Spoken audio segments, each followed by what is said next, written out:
La récréation est terminée. Malobaya président, il y a haute autorité de lutte contre la corruption.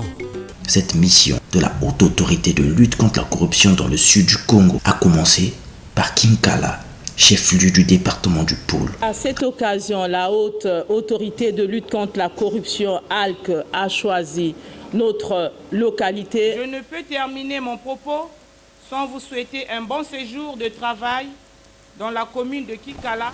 La corruption n'est pas un acte manqué, c'est un acte malveillant.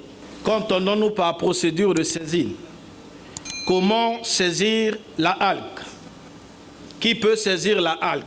Développer le thème intitulé « Aperçu général de la loi anti-corruption ». Le thème qui nous a été confié d'exposer porte le titre « Des faits néfastes de la corruption et nécessité de la combattre ».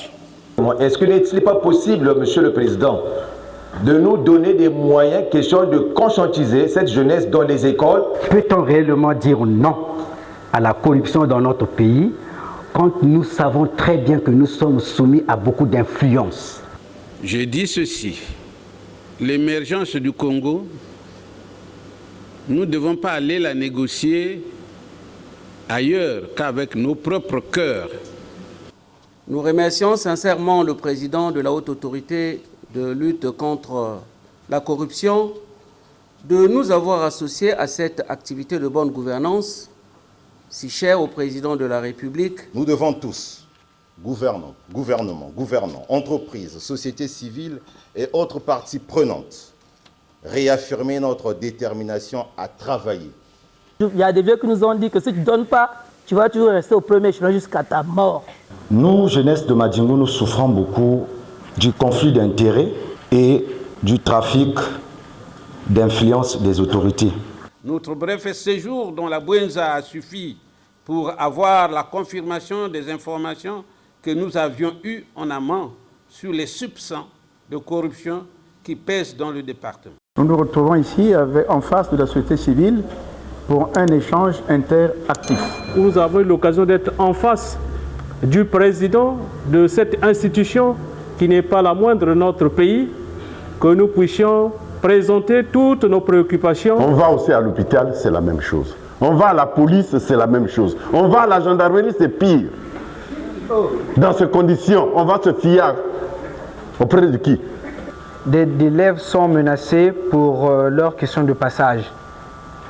Les garçons, moyennant quelque chose, et les filles, moyennant de sexe. Les professeurs ou enseignants qui sont dénoncés continuent à exercer et ne sont même pas inquiétés. La corruption est un fléau qui gangrène actuellement la société congolaise en général. La corruption demeure encore un fléau difficile à extirper dans notre société. Nous n'avons pas fait de déclaration de nos biens. Mais quand est-ce qu'on va commencer à appliquer les textes? Permettez que je vous rappelle que la lutte contre la corruption nous interpelle tous, responsables gouvernementaux, fonctionnaires, responsables de l'application des lois. Quand vous consultez les versements au trésor public, c'est bien loin d'être comparé aux résultats du Niari. Nos investigations nous ont permis de constater que le Niari n'est pas épargné de la corruption et bien d'autres infractions assimilées.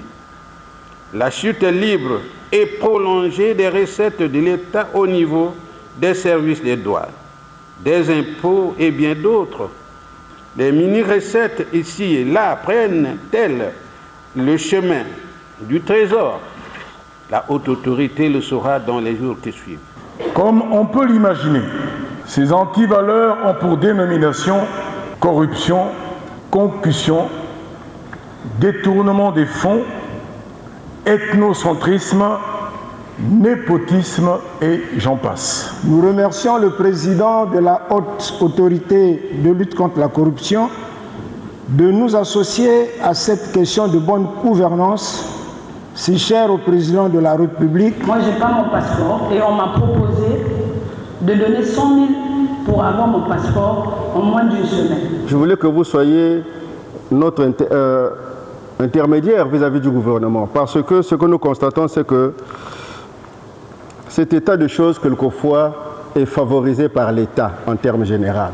Dans le cas de la nouvelle loi, on ne vous l'a peut-être pas cité, il y a une disposition qui fait que les responsables de toutes les administrations, les responsables des banques, doivent déceler des faits de corruption. On n'a pas beaucoup insisté là-dessus.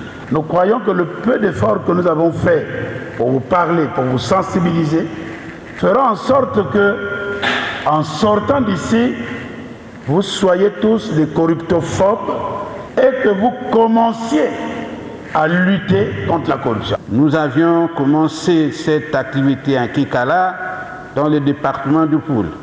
Elle s'est poursuivie ensuite à Madingou et à Nkaï dans la Bwenza, Sibiti dans la Lekumu, Dolizi dans le Nyari, et nous voici aujourd'hui à Luango dans le département du Kwilu. La haute autorité de lutte contre la corruption dispose d'un numéro vert, c'est le 1023. S'agissant des informations brutes obtenues à partir de notre numéro vert, elles subiront un traitement digne et une analyse profonde pour se rassurer de leur authenticité avant leur validation. Malobaya président, il y a haute autorité de lutte contre la corruption.